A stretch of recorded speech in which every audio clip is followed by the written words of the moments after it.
James chapter 1 and verse 22.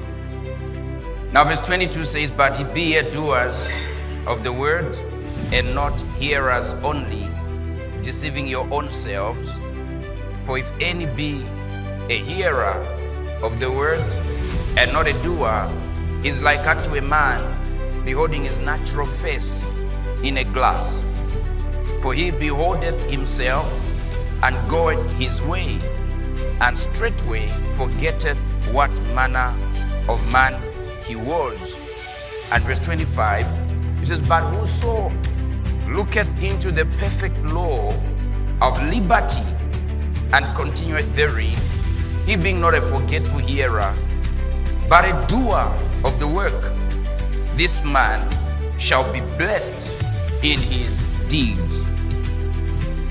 Now, pay attention to verse 25 and notice where the blessing is.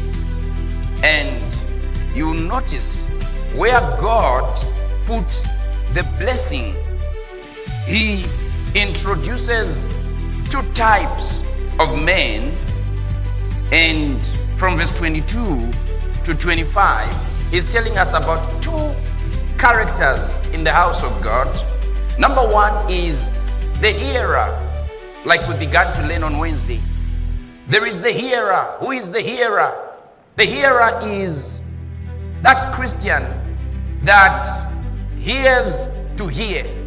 He hears the word of God, but he doesn't act on it. He doesn't respond with corresponding action. He doesn't respond with that action that God expects at that point. And then who is the doer? The doer is the one that acts on the word, the one that responds with affirmative corresponding action. The doer is the one that hears to do. He's hearing, and already he is forming how he's going to do what he is hearing. That is the doer. And so God shows us here these two characters, the hearer and the doer. And they are always in the house of God. Why? Because the house of God is an ever-expanding house.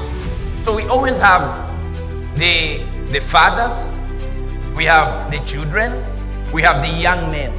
And the children are becoming the young men are growing to become fathers. And why? Because we keep winning souls. But the question is, who are you? Are you more of a hearer, or are you more of a doer?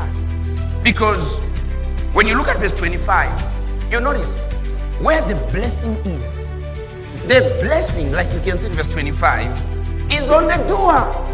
He says, "He being not a forgetful hearer, but a doer of the work.